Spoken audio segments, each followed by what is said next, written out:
哎，怎么了？还是那副呆呆傻傻的样子。我真担心会闹出什么事情来。放心吧，把陆蕊请进来，他就好了。可他至今也没吐口答应这门婚事啊。我答应不答应的？府上有府上的规矩。话是这么说，可他那脾气，到了那天皇上来主婚，王公大臣们个个都要来，要是闹出点差错，你有几个脑袋？事已至此，也只能边走边看了。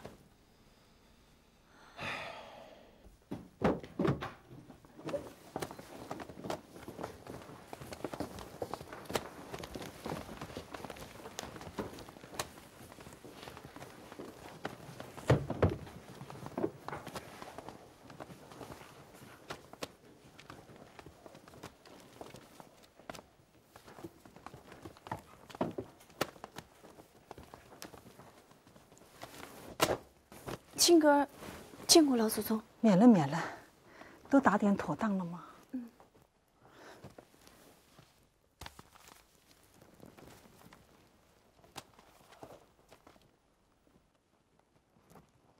我是来告诉你，上知心意已然启程，用不了多少日子啊，就要到京了。丫头啊，我对你阿玛说过，要好好照顾。婚嫁是女儿家的大事，我不想勉强你。如果你实在不愿意啊，咱们可以在其他皇族里再另选一位。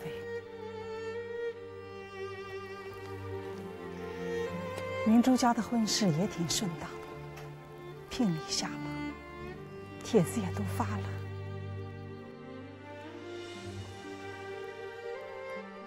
你的心里在怨我，丫头啊，别怪我心狠。什么人都有不得已的时候，长途不如短途，何况这还是为了江山社稷呢。老祖宗放心，我青哥决定的事，永远不会后悔。这就好，真是我的好孙女儿。孙儿，想去看看我阿玛。咱们祖宗俩想到一块儿了，车子备了，就在外头，咱们一起去看看他。青哥，谢过老祖宗。好，丫头，走。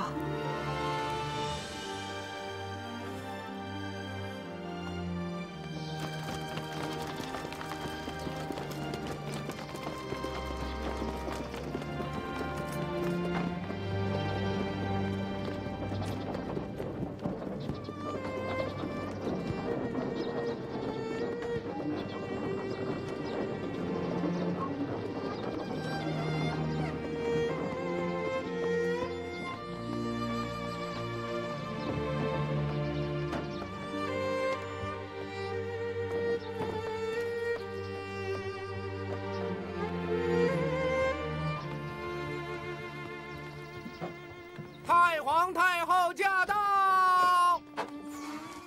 恭请太皇太后圣安。丫头啊，我还没告诉你，今儿早上有人报信来说，你我阿玛怎么了？就在这2、3日了。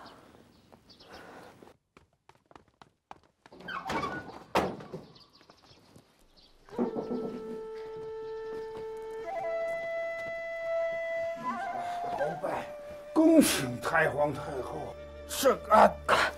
快把他扶到床上。阿玛，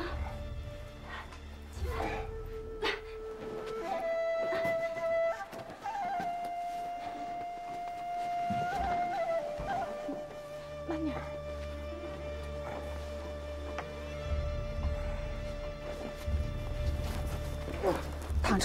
躺着说话。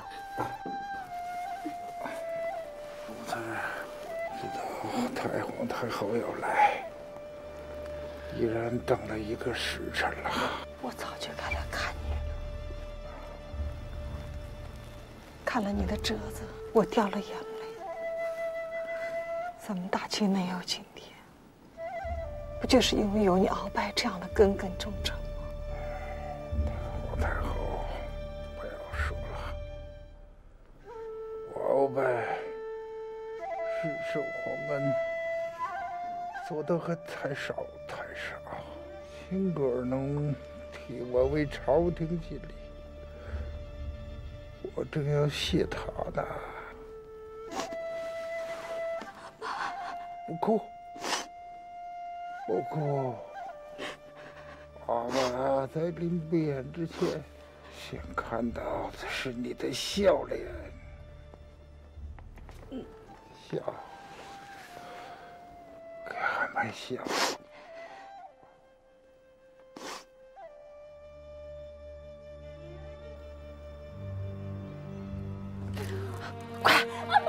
快穿太医，快进来。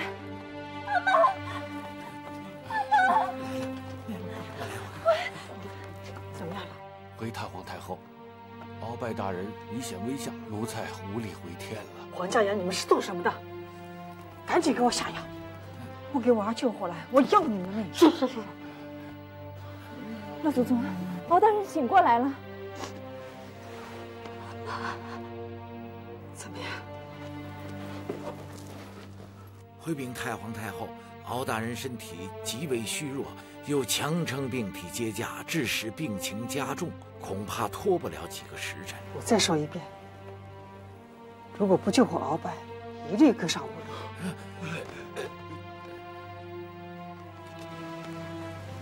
这一封信是写给我的老部下的，他的兵马离两广最近。倘若上知信那里有不测，你可以前去他那里求助。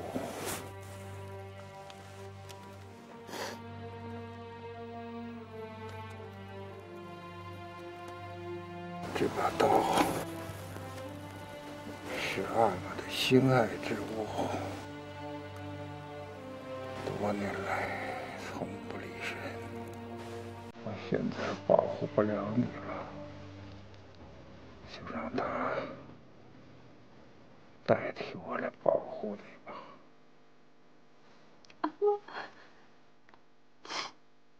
太好，太好。皇上虽然年轻，但初具圣君风范，注定要有一番大作为。可是奴才最担心的恰恰就是这一点，请太皇太后要提醒皇上，求恩不要像当初对待我那样，提前对三藩开战。你就放心，我一定会提醒皇上。吴三桂可不是你鳌拜啊！哎呀，恳请太皇太后饶了那些太医们吧。我鳌拜一生杀人无数，我不想再因为我的死而去杀人。谢太皇太后，谢鳌拜大人不杀之恩。老祖宗，您还是先歇着吧，身子要紧。阿玛这儿有我照顾，您的身子要紧。也好，你就好好照顾你阿玛，丫头，你有一个好阿玛。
想你的母亲了。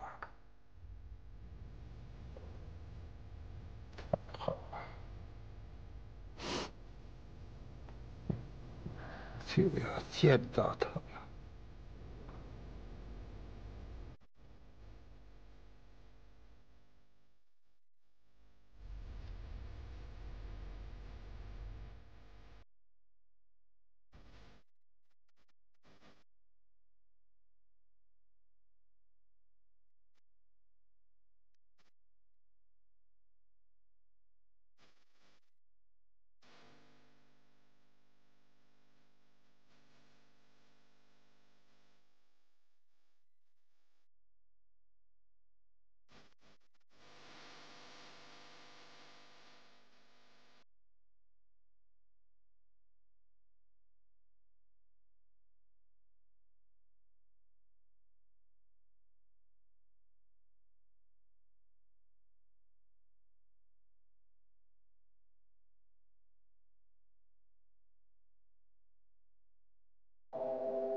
明珠，折子呢？皇上，奴才说了谎话，其实没有什么奏折让皇上急悦。你是太皇太后怕皇上在烦躁之下说这些不妥当的话来，才让奴才找了个托词。朕就是看不惯上知县那副得意忘形的嘴脸。事已至此，皇上还是放宽心吧。放宽心，朕的心都要炸了。明珠，在，你随朕出宫走走。出宫？大人。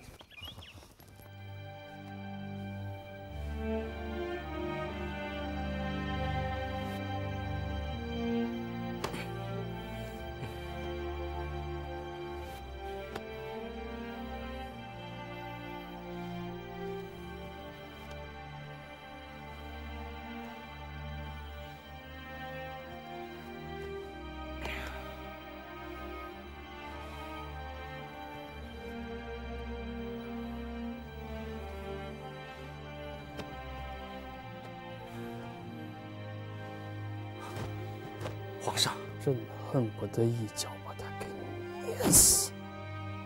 谁？上知县。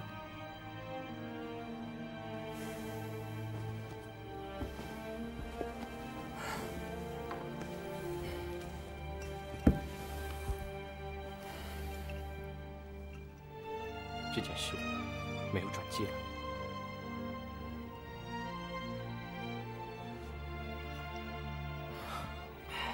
我知道皇上依然尽了力。从今往后，青哥就要和咱们远隔万水千山了。他出行的日子定了吗？就在这一两天。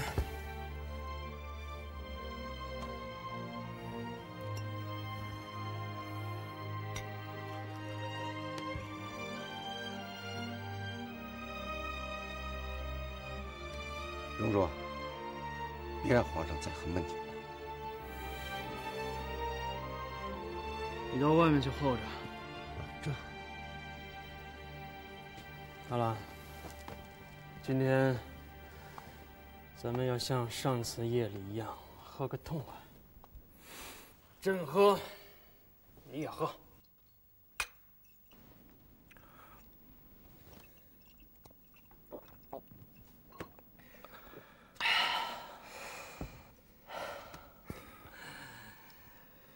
阿兰幸德，你呀就是个懦夫。朕已然把亲哥给了你，你为什么没有说动老祖宗？啊？为什么没有把亲哥给留下？不是我，是你，你是皇上，可你出尔反尔，你不肯在老祖宗面前帮帮我。闭嘴！朕不是不帮你，朕是拗不过老祖宗。可你是皇上。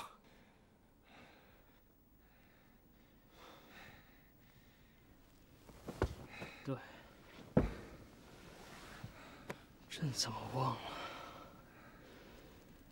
朕是皇上。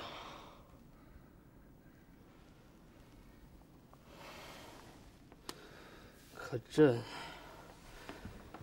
是个没用的皇上。谁说皇上没用？只要皇上一道旨意，三藩算个什么东西？好，说得好。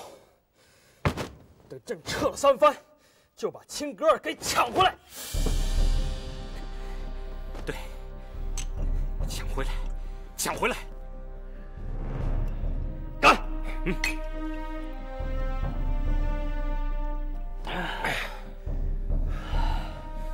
朕知道，亲哥儿是绝对不会喜欢那个尚知信的。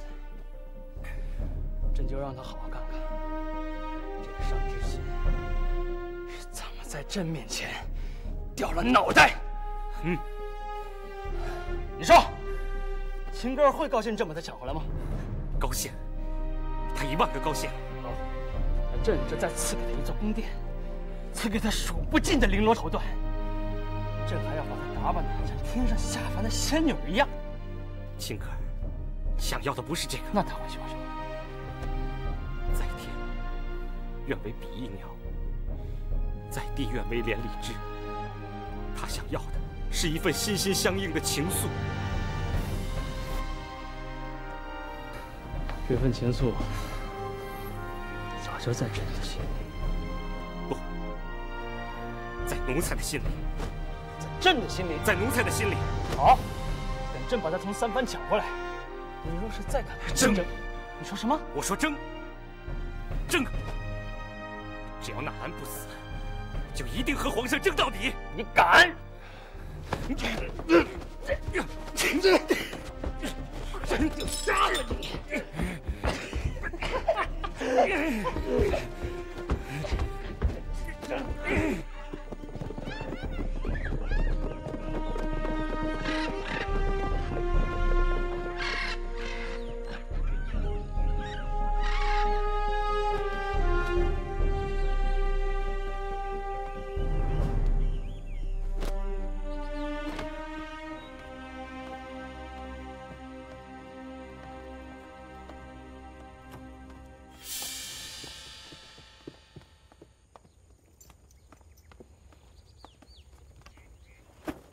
亲哥儿见过皇上。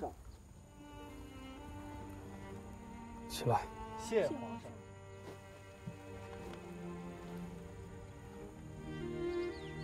亲哥儿，皇阿奶让朕带他来送你。谢老祖宗，谢皇上。路途遥远，一路上饮食起居要多加注意。有什么事，就写信给朕。是，姐姐，二哥不来送你了。他说晚上夜冷风寒，特意给你备了一件袍子。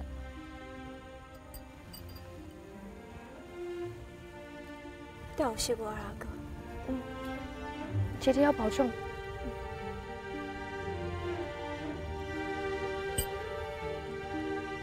时辰不早，启程吧。臣亲儿拜别皇上。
知道你会来，珍重你的身体，珍重你的才华，不要让我再牵挂你。我不能再喝你的喜酒了，把这个送给嫂夫人，就说是我青格儿的一番心意。拿着，珍重，珍重。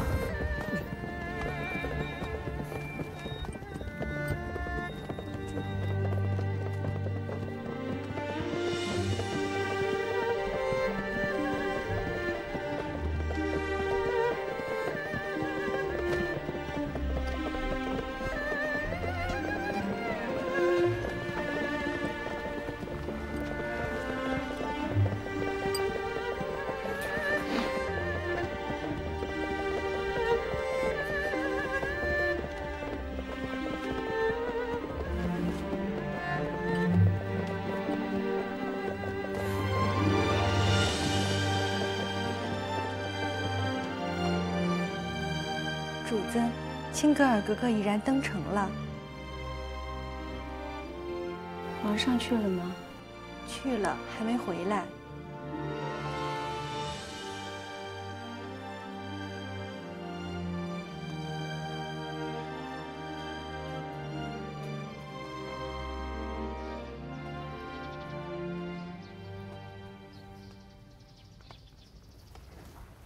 主子要去哪儿？ 主子怕是又去坤宁宫了。宁嬷嬷好像已经不高兴了，我最怕看她那双眼睛。你劝主子吧，你去吧。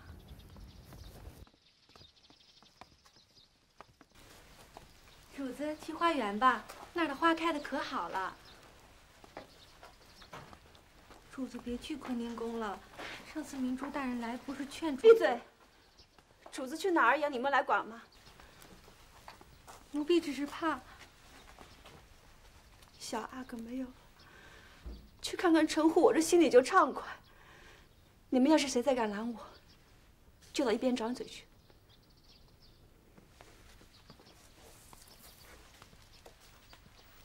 哎，哦，嘿嘿，哎呦，瞧咱们这小主子啊，长得越来越有模样了。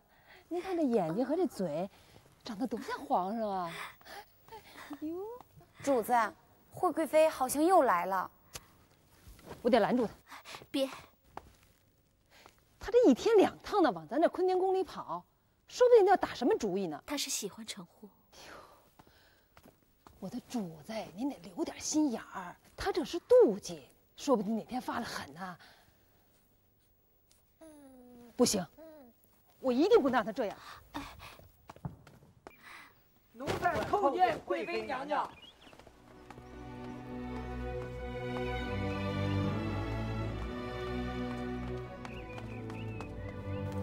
贵妃主子，就真不巧，我们皇后主子身体不爽，刚刚躺下，身子不舒服，我更该来看看。啊，他吩咐过，不让任何人打搅。那我就先去看看小陈户吧。哎，等等，等什么？小阿哥也睡了，睡了就不能看看？ 我们家阿哥又不是活着草着的，凭谁都能看看。你说什么？各宫有各宫的规矩，没有皇后主子点头，谁也不准进小阿哥的门。你无非是个木木，就敢对我这么讲话吗？奴才说的是个理儿，您身为贵妃，更应该住口！皇后说了，陈户就如同是我的孩子，你有多大的胆子，敢让我去看他？谁的孩子就是谁的孩子。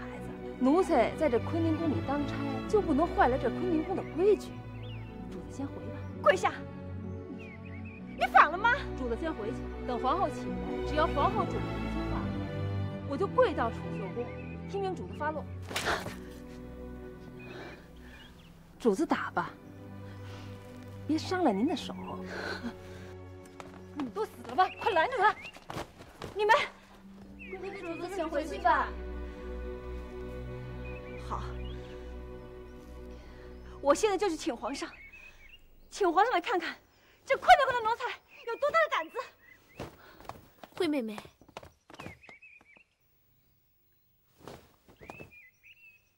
这是怎么了？你们在干什么？他们拦住我，不准让我去看陈户。胡闹！退下！走，跟着我去看他。等等，请皇后姐姐来评评这个理。张嘴！不怪他们，是这个横行霸道的嬷嬷。你跪下，向贵妃娘娘赔罪。主子，奴才，你跪下。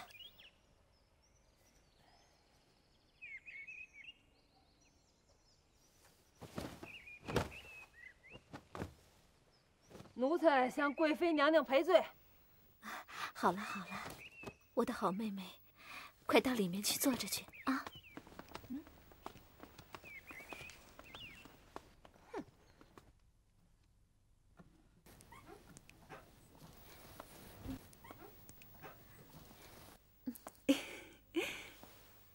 你看我们小陈户的样子多可爱呀！我真想去抱抱他。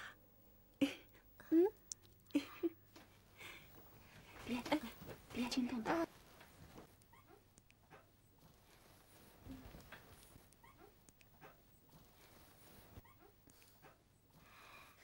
醒了，看见姨娘，她也会高兴的。我们小陈户醒了啦！哎，娘亲亲。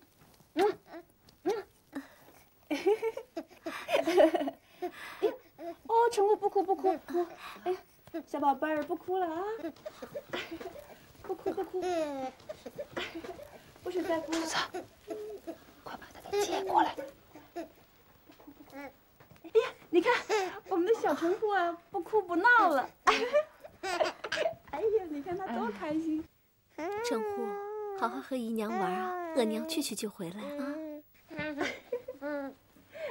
乖，来，娘抱。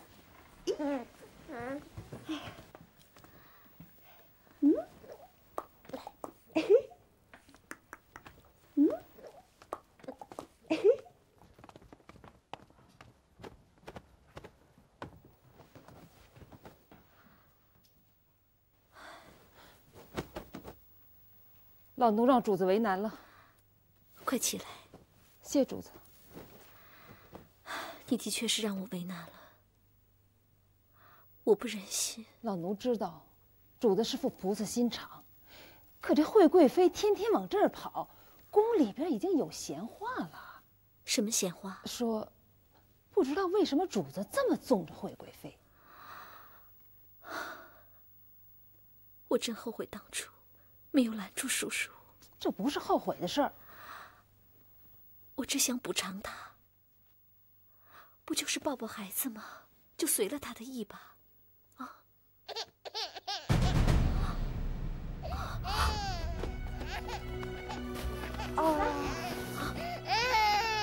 阿哥怎么回事啊？说呀！贵妃娘娘不小心，阿哥碰在了柜子。啊！碰在哪了？快让我瞧瞧，让我瞧瞧。这么点的孩子碰上能没事吗？走，快过来看看。姐姐放心，我会把她哄好了。还是让我瞧瞧啊！我哄好了再交给姐姐。给我。哦，小阿哥没事了，没不哭不哭不哭。你们看，他不哭不闹了。主子，我已经叫人去找太医了，您快回去歇着吧。有本事自己生一个，干嘛拿我们小阿哥撒野？你说什么？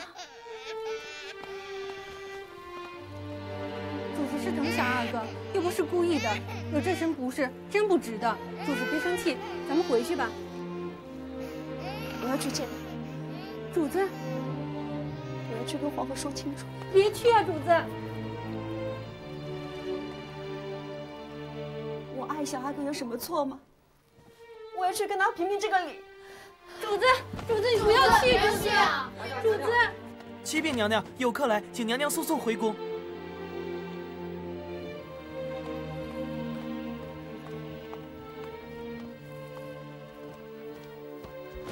怎么样？回皇后主子，小阿哥无恙，请主子不必担心。去吧。这。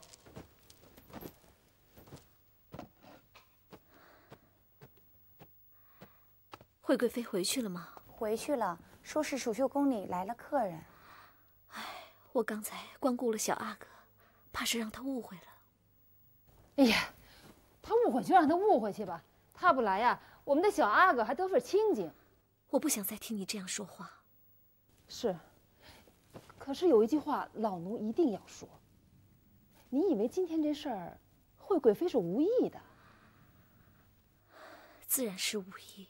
未必，小阿哥的房子这么大，怎么就这么巧撞到柜子上了？我看他这是嫉妒。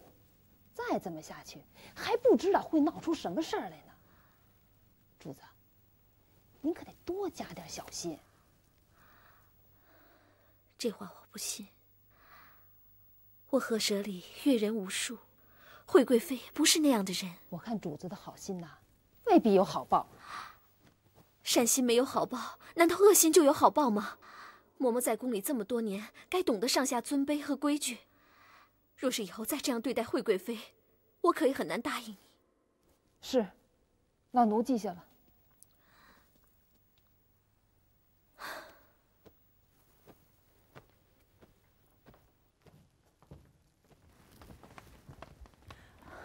伯母，给贵妃娘娘请安。哎呀，快请起，快请坐。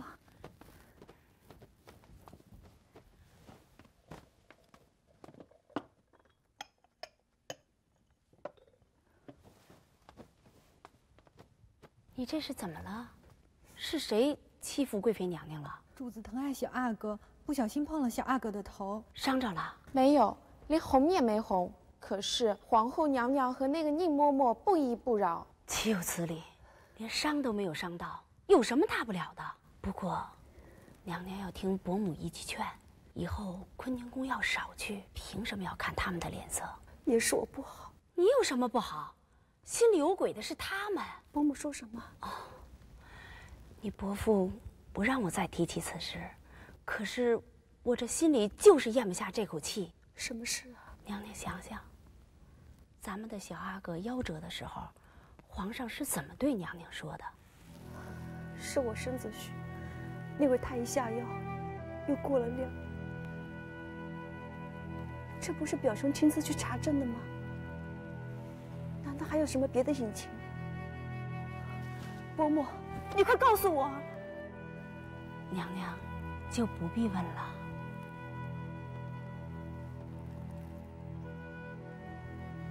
当初我也曾疑心过，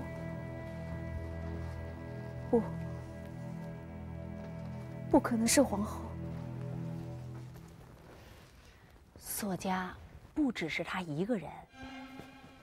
索无图，娘娘不必猜了，没人会揭开这个谜底。为什么？因为老祖宗不想查下去了，皇上也不想查下去了。他们有了皇长子，已经够了。可是表兄呢？他怎么能够拗得过皇上啊？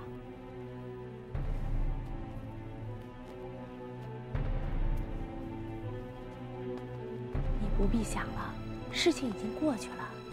只是，娘娘心里要有个数。娘娘，千万不必责问皇上。青格尔刚走，皇上的心里一定是空落落的。你要抓住这个时机，拢住他的心。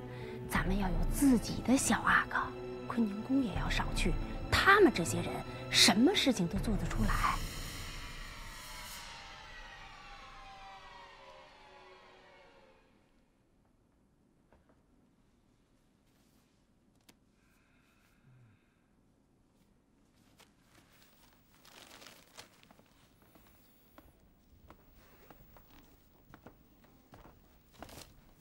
龙若，阿玛，准备的怎么样了？明天是最后一场殿试，万一不能得中，阿玛说过，谋事在人，成事在天。好，这是你结婚那天你请的宾客，哎，你看看。既要我专心学业，就别再拿这些事来烦我吧。好，好，好，你婚娶的事儿我替你做主，你就专心学业。要是考出点差错来，别怪我不容你。老爷，夫人从宫里回来了。好。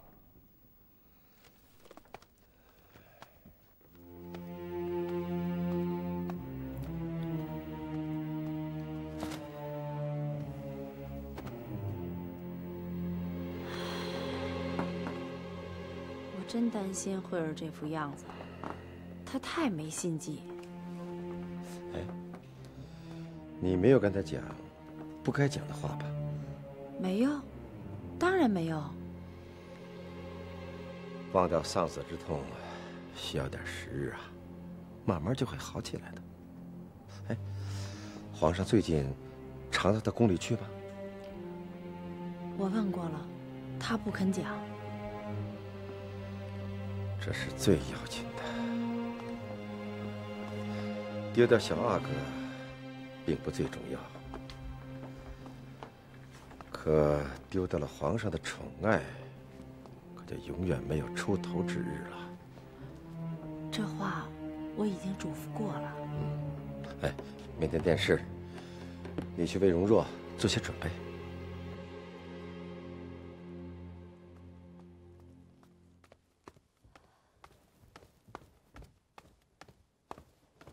惠妃，皇上，哎，别动！朕听说你身子不适，就急忙赶过来了。怎么样，好些了吗？皇上去忙吧，臣妾这里没有什么了不得的事。是不是你们没好好伺候啊？皇上，娘娘主要是心绪不好，自从没了小阿哥。闭嘴！过去的事，不准再提。皇上，不关他们的事。你们都下去吧。贵妃，朕最近实在忙得厉害，你是不是嫌朕冷落了你啊？朕知道你心绪不好，可总得想个法子排解，不是吗？臣妾想了。想什么了？臣妾喜欢作画，可是拿起笔来，却不知道该怎么落笔了。这个好办呐，朕让翰林院派几位画师来教你就是了。啊？臣妾不想在这段时间见外人。那叫你表兄来。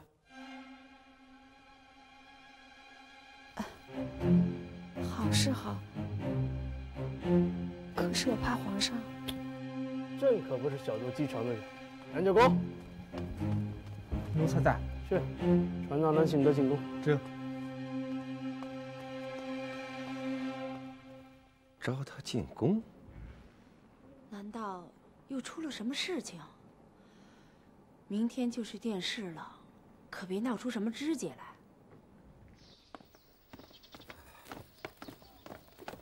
容若，等等。阿玛，明天殿试关乎你的胜败前程，不管宫里有什么事，都要想方设法推脱。儿知道了。管住自己的性子，心里要知轻重。嗯，去吧。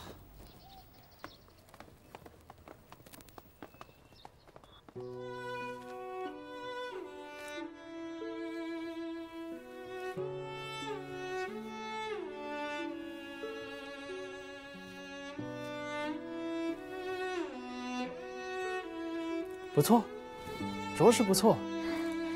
这不是皇上的心里话，臣妾用墨都已经为你章法了。哎，你老不用墨嘛，当然就生疏了。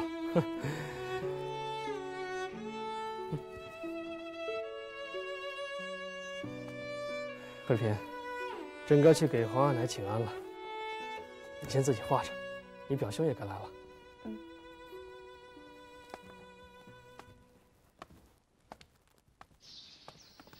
皇上在这里。我哪会骗公子呀？是梁公公说，就是请公子到这里来。奴才叩见皇上。你来了，起来。朕有份好差事要交给你做。奴才明日殿试，不在这一时一刻，你去教教惠妃作画。我去吧。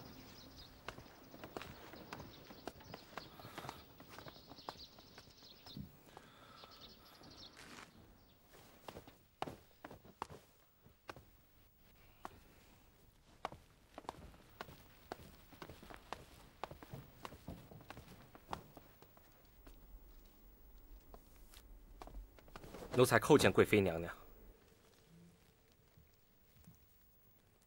你们都下去吧。起来吧。听皇上说，让奴才来做教习。娘娘的技法早在奴才之上，怎么会？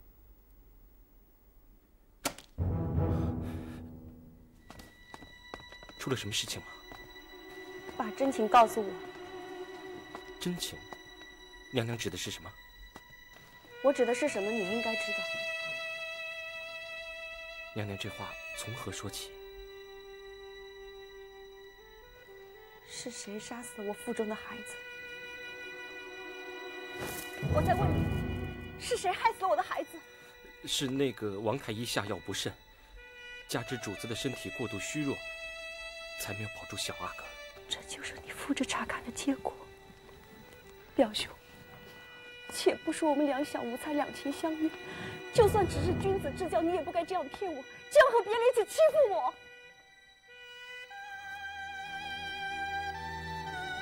如果我没有猜错，你和伯父已然查出了这件事情的来龙去脉，是不是？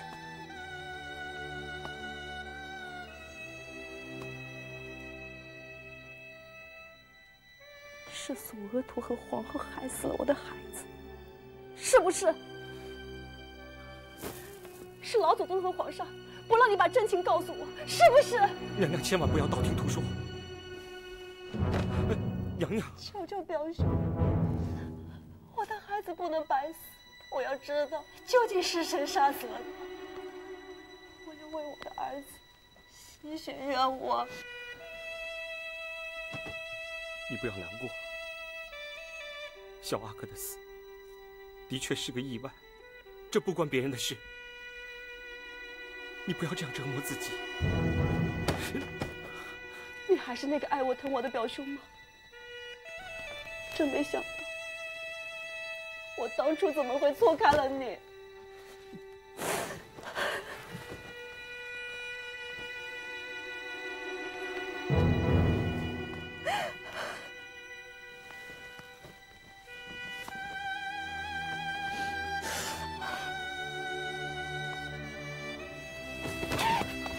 你包庇那些杀害我孩子的凶手，你就是和他们同流合污的罪人。走，你走吧。慧儿，你听我说，我永远都不想再看见从今往后你在我纳兰慧儿的心已经死了，今生今世，来生来世，我都不想再看见。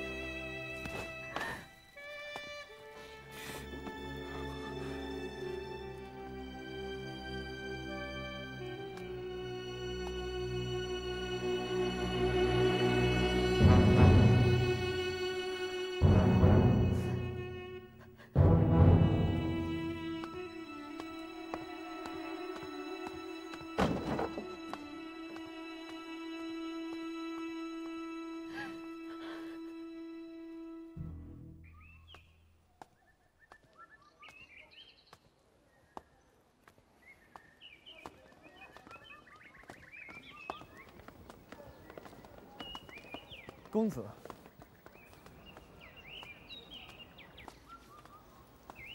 奴才叩见皇上。起来。谢皇上。教完了，怎么教得这么快？惠妃学的还中意吗？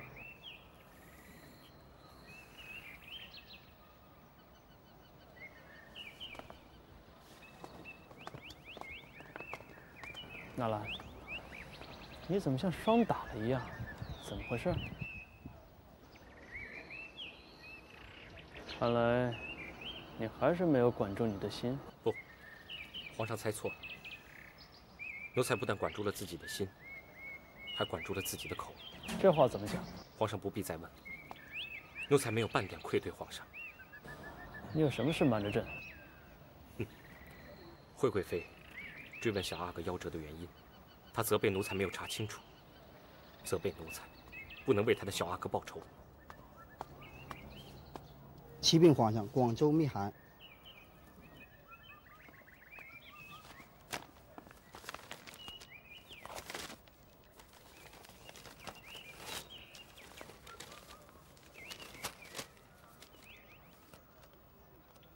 是青格尔哥哥写来的。他和尚之信月末就要完婚。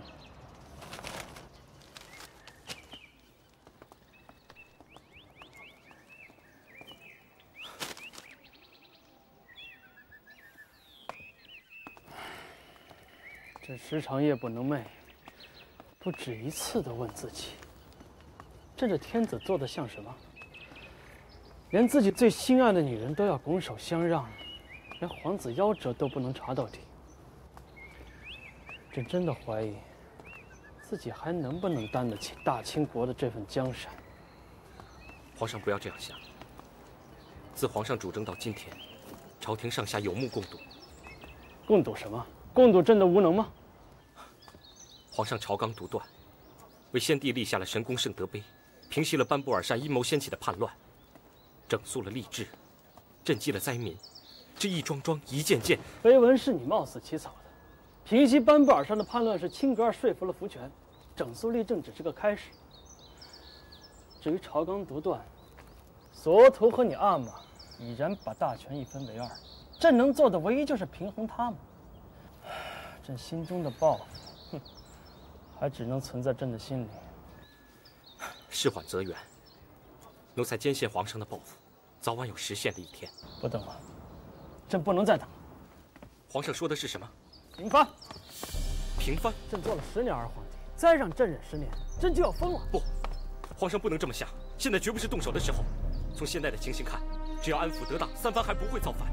3个藩王年事已高，他们拖不过皇上。朕不想再拖下去了。以军力而言，朝廷还没有必胜的把握。把握重在决心。朕就不相信8旗体系拿不下他。万一失利，皇上想到过吗？朕没有想，朕也不会去想。但凡做事为首为尾，就成不了大器。朕当初要是没有一点勇气和决心，能够亲政吗？眼下扬威立万对朕是最要紧的，否则朕就没有天子之威，就行不了天子之事，朕心中的盛世蓝图也就永远不能实现。自古有言，刀兵不可擅动，一旦开战，朕知道你是在担心青格尔，朕会提前把他接回来。不只是青格尔，天下百姓就要陷于水火之中。说不定云何安宁？朕平三藩正是为了天下百姓。奴才以为皇上是在意气用事，打一场没有胜算的大战，何谈国定民安？闭嘴！不想再听你的胡言乱语了。事关社稷，奴才不能不讲。不是朕把你撵出宫去吗？奴才就是被撵出宫，也要把心里的话讲出来。那个恃才傲物的东西。是，奴才是一向恃才傲物，率性而为。无论填词还是做人，都只想坦坦荡荡，绝不矫情遮掩。可自从侍奉皇上之后，却已经变成了另外一个人。变成了什么人？瞻前顾后，口不应心，以至于爱不敢爱，恨不敢恨。奴才越来越看不起自己，越来越憎恨自己。所以，今天该讲的话，奴才不能不讲。你是在指责朕吗？奴才不知道。你想怎么样？我要找回我过去的勇气，找回那个率性坦荡的纳兰性德。率性坦荡。行啊，你如果觉得在朕身边只能做个心口不一的小人，那你就给朕滚出宫去！朕永远都不想再见到你。奴才已经下定了决心，该讲的话一定要讲。三藩的事情绝不可轻言动兵。若是皇上因为奴才讲了真话而降罪，奴才也只好听天由命。滚！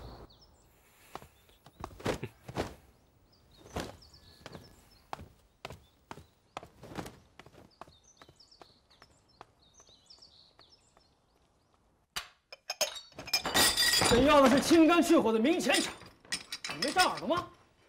张嘴！下去！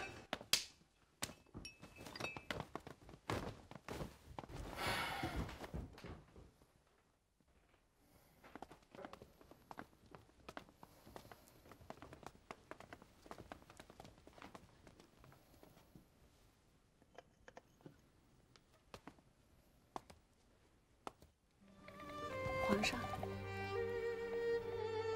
惠嫔，臣妾没有奉旨就来打扰皇上，皇上不会怪罪吧？你这是？臣妾平常不善衣着，这身袍子还好看吗？养眼的很呢。皇上，请喝茶。来，心绪好些了吗？皇上每日操劳，还为臣妾操心，真是臣妾的不是。纳兰这个教习教得如何啊？朕听他说，他的画技还不如你。臣妾不想再见这位表兄了。为什么？臣妾不想再勾起一丝一毫的往事。从今往后，慧儿的心里只有皇上。好，朕不再问你，你开心就好。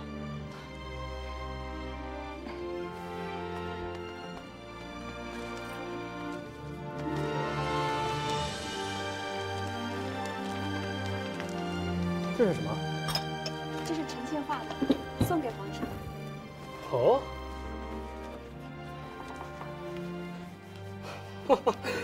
画得好啊，可爱之极，可爱之极啊！皇上这么夸奖，臣妾可想要一份赏赐。赏赐，朕给你，哪怕是一座金山银山，朕也赏你。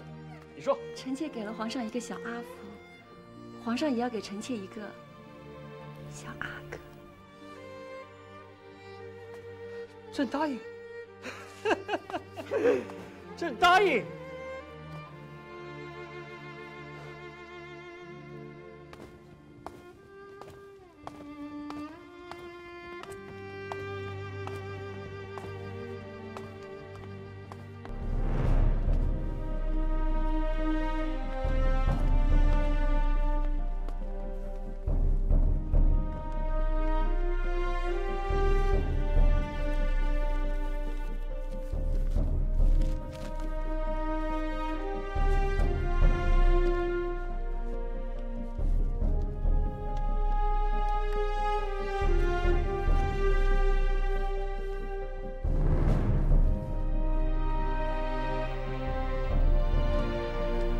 这是臣等遴选出来的几篇文章，请皇上预览。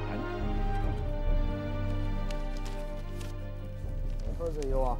当属纳兰性德，他的文章言之有物，才思过人。臣也以为当属纳兰，他的确不愧为我满人子弟中的第一才子。难道你们眼中就没有朕了吗？不，论才学，纳兰性德无论如何也不能和皇上相比。臣只是说，在考生之中，朕只是说笑，您不必当真。考卷先留下吧。至于名次，待朕判读之后再做圈定。这。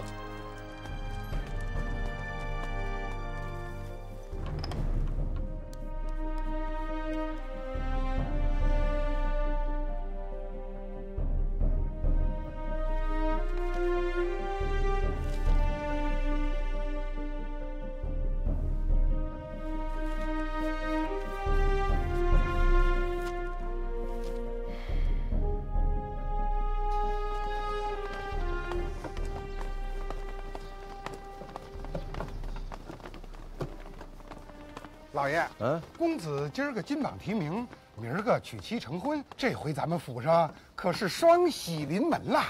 这个时辰，boss该来了呀。哎，既然放榜了，就应该派个人到宫院前头看一看。哎，等，再等等。听几个主考说，向皇上推荐的头甲头名就是容若。哎呀，该不会有太大的变数吧？报喜的来了！报喜的来了！快到宫里出来！启禀明大人，贵府公子纳兰性德奉旨殿试得中2甲第2名，给大人贺喜了。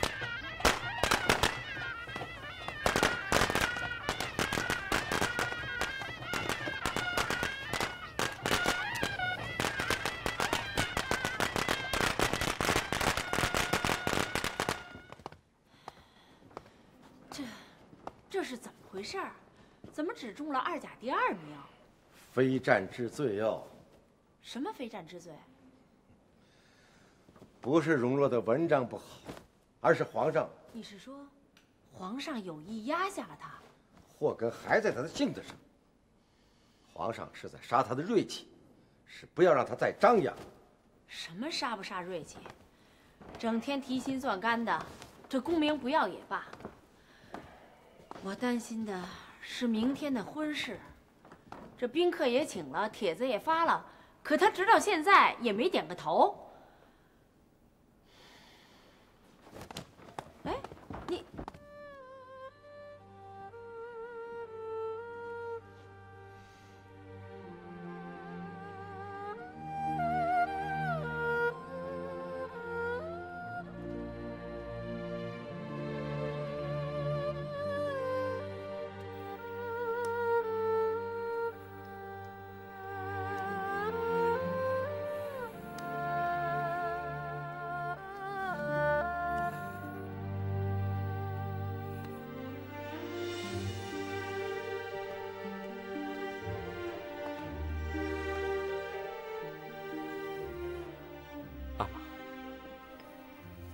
你不想看看报单？让阿玛失望了。你像是早就想到了，亏你还笑得出来。梁九公依然跟我讲了，你昨天又跟皇上顶顶撞撞，是不撞南墙心不死啊！你早晚连了一家人。阿玛要怪，也该怪自己生了一个不识时务的儿子。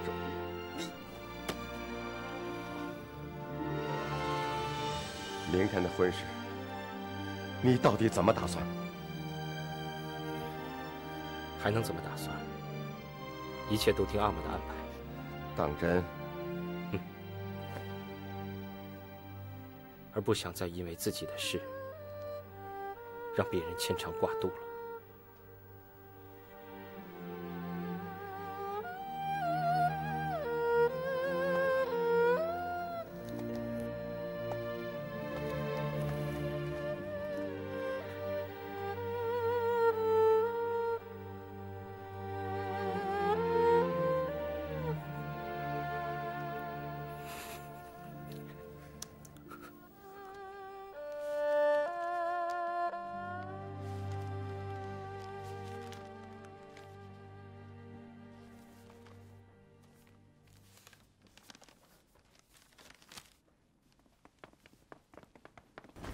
格格，今天我们去看殿下给格格新盖的府邸，真是又气派又华丽。听说是按着格格京城的家修下的呢。我们离开京城有多久了？快近100天了。快近100天了。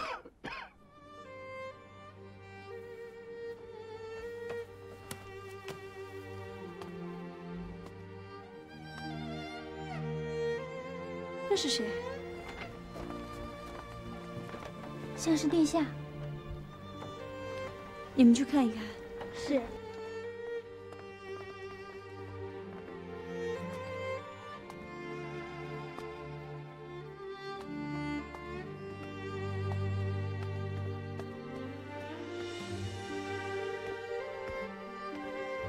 在下给格格请安。殿下请起。这是在殿下的府上。更何况我们日后这些礼节还是免了吧。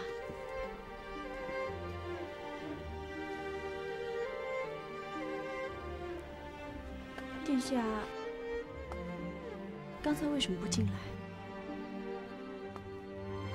有什么事吗？哦，平西王吴三桂派人送来口信，明天他老人家亲自来参加我们的婚典。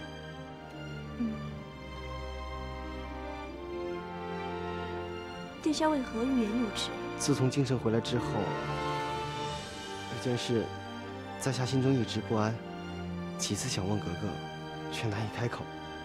可是，明天我们就要成婚了，殿下不必心中有所顾忌，有什么话坐下来慢慢说。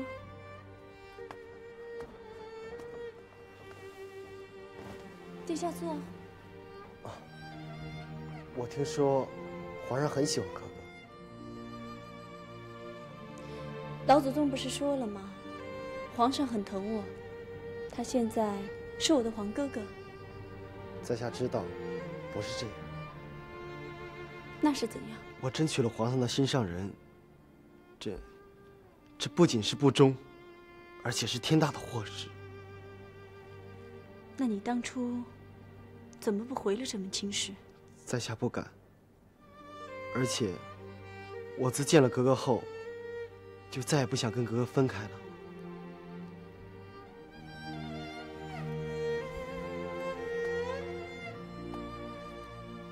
你当真不知道老祖宗和皇上为何把我给了你？这如同大清皇室和蒙古各旗联姻一样，彰显老祖宗和皇上对我广东一带的信任和恩典。你说的不错，所以，我能够理解，在京师皇上对我的不满和愤怒。皇上他太不想失去格格了。不要再说了，能把你今后的打算告诉我吗？我想，既不能驳了皇上和老祖宗的恩典，也不能伤了皇上的心，为我的父亲惹出祸事来。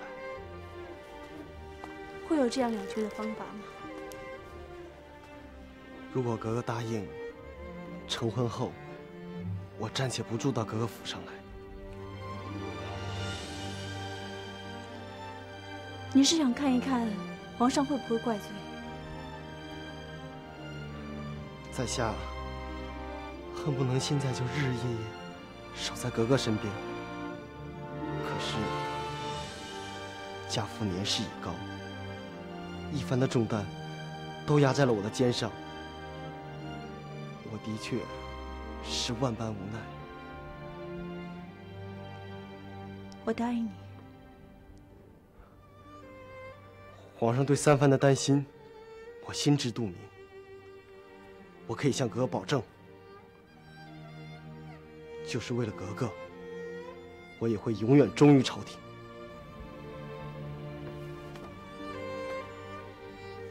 有你这句话，就已经够了。殿下还是早些歇着吧。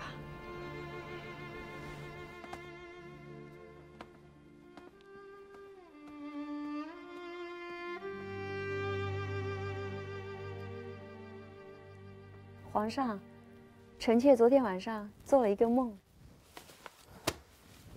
梦见了什么？梦见了小陈户，他张着小手向我扑过来，那可爱的样子啊，看了真是让人疼爱。你也会有自己的孩子呀？来，皇上，臣妾很想经常去看看陈户，可是又怕。怕什么呀？他是朕的儿子，自然也是你的儿子。话是这么说。要不这样，朕扳道旨，准你常去坤宁宫。啊？谢皇上。好，看看朕画的怎么样？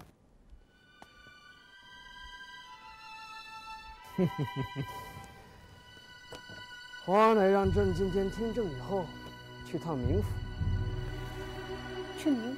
去给你表兄主婚呢，这是朕爱干的差事。朕赏了他很多东西。哎，你有什么礼要带给他吗？礼就算了，就请皇上带句话吧，祝他们白头偕老。好，朕一定带到。皇上，该起驾了。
恭迎请喜啊！平安了啊，老兄为你道喜了，同喜同喜！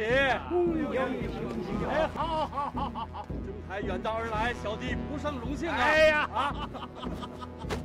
恭请伯伯吉安！哎，贤侄，起来吧，起来吧！今天可是你的大喜日子，伯伯可是上你这偷完喜酒回来了。伯伯还请，请，请。啊，真热闹，好地方啊！请，哎，好。格格，我看见平西王了，他没有人说那么可怕呀，老态龙钟的，是副笑模样。我常听阿玛提起他，他可是个了不得的人。怎么了不得啊？打起仗来凶得很。当年大清入关平定中原，有他一半的功劳。真的呀？当是真的。格格，前头有话，吉时就要到了，请格格快些准备起来。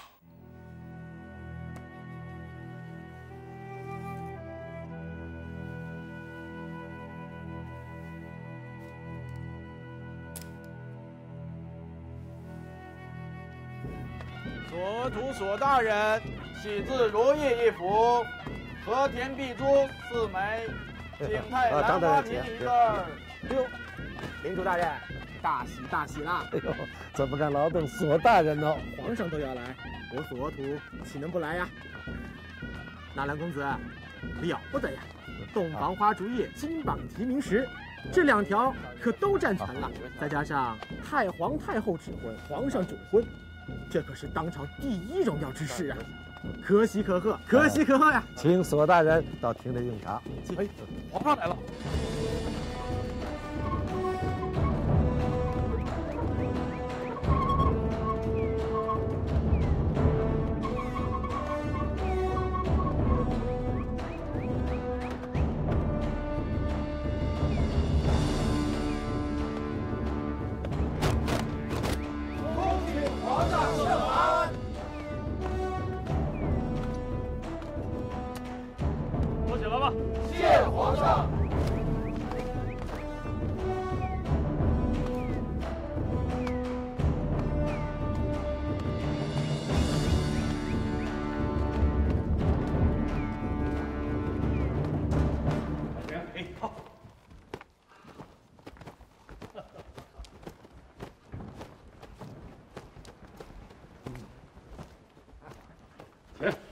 我请。哎，贤弟，身体可好啊？老了，一天不如一天了。我有兄台这好身板，我也就不忧了。这云南好药甚多呀，我给你带了些。谢兄台。哎，贤侄的这份婚姻，真是可喜可贺呀。可是来的也有几分蹊跷啊。兄台听到什么了？这青哥儿是鳌拜的千金，又是皇上心仪的女人。就在这个时候，太皇太后突然指婚给智信，自然是笼络之意了。不过也不是什么坏事吧？当然不是什么坏事了，只要我们心里有数就成。千万不要因为这个恩典，动摇了我们三藩的根本呐！兄台，这话怎么讲？自大清开国以来，异姓封王的，也就是我们三藩。现在天下渐渐的安定了，禹兴断定，撤藩，只是早晚的事儿了。撤就撤吧，这人老了，总有叶落归根的念头。我早就想带人回辽东了。贤弟此言差矣，兔死狗烹，自古有之。这三藩一旦要撤销，你我就成了任人宰割的猎犬了。那皇上能容你平平安安的回辽东吗？君如虎，臣如羊，这就是君臣之道。要想不被吃掉，那就有2个办法，一个是除掉老虎，一个是逼他远远的。说句犯大忌的话吧，要是倒退10年，我吴三桂并非没有君临天下的本事。现在跟你一样，年岁大了，不想折腾了，也折腾不动了。可即便如此，也不能任人宰割。咱们三藩一定要拧成一股绳，让朝廷不敢轻举妄动。兄台，此言极是。不过我想，现在就军力而言，朝廷的兵马不在三藩之上，况且长江以南的民心还没归顺，他们不能轻言撤藩吧？先帝说的不错，他们现在需要的是时间。所以我说啊，不要因为与朝廷的联姻，放掉了我们的戒心。贤侄啊，这位青格哥哥如何呀？是位极好的哥哥。哦，不过，在京我私下听人说，她不是鳌拜的亲女儿。吴伯伯听说过沈君吗？哦，通电微臣，熟悉的很。后来战死在江南呢。这青哥啊，就是他的女儿。哦，当年他还在襁褓之中，鳌拜就把她收养到府里。这倒不是一件坏事。王爷，吉时到了。好，快快有请众位。落轿。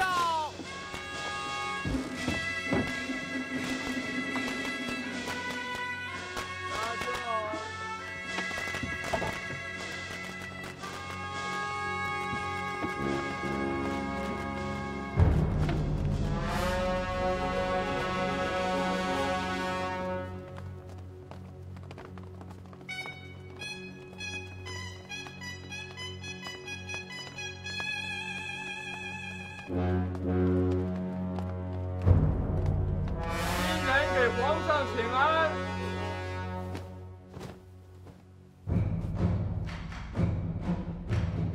好，好，好。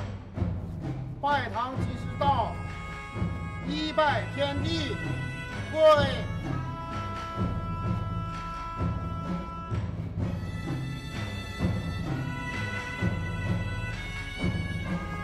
二拜招堂，跪。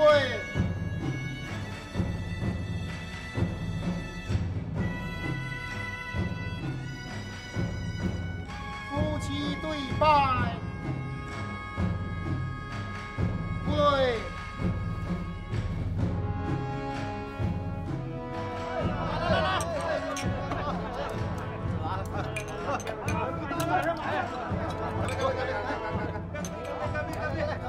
皇上驾临陈舍，为犬子主婚，陈明珠感激涕零。这杯薄酒，祝皇上和太皇太后福寿安康。祝皇上和太皇太后福寿安康。行，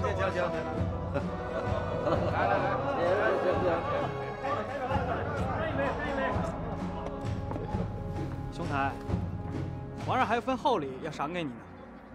纳兰性德，你猜，朕要赏你的是什么？说来呢，也不算是什么赏赐，只不过是朕言而有信罢了。臣替皇上说了吧。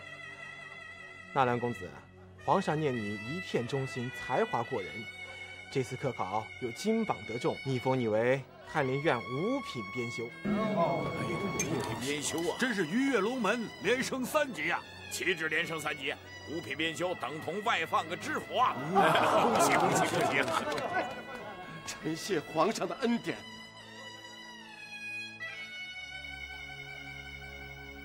荣荣，还不快快跪下谢恩！纳兰，莫非这份恩典你不想收下？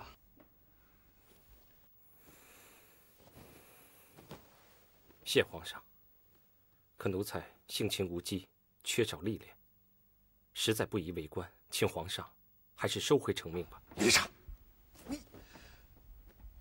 纳兰，今天是你的喜日子，朕不想为难你，也不会治罪于你。但是朕想问个清楚，你是不想为官呢，还是觉得朕给你的官职太小了？莫非是没中前3甲，你心有芥蒂？是，那就是对朕不满了。古人云：“满招损，谦受益。”这样不觉得太狂妄吗？狂妄二字，奴才还当不得。不过若是皇上恩准，就把前3甲的文章与奴才的文章一起，请在场的宾客品评一下。闭嘴！皇上息怒，臣一定立刻严惩这个不知深浅的东西。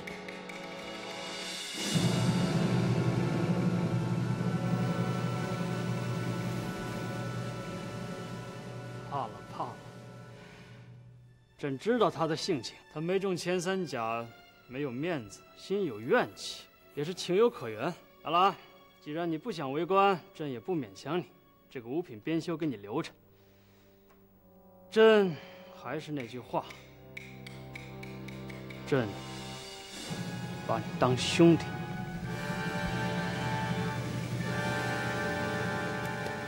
奴才叩谢皇上。皇上，臣明珠永记皇上的恩典。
公子，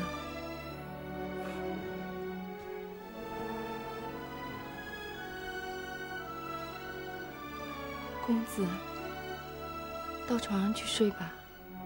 我不要你记挂我，没有听见吗？你答应我，青歌儿。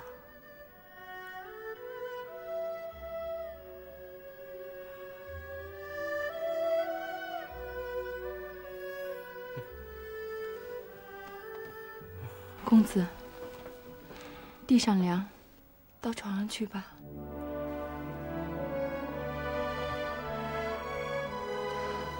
你怕是陪客人喝多了酒，我让他们帮你烧碗新酒的汤来。不用了，不用了。陆姑娘别见怪，我真的喝多了。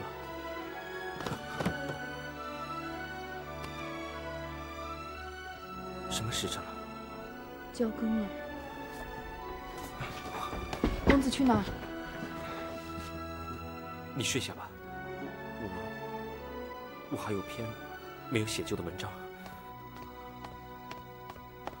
公子，请等等，我们已然成亲了，你不必这样。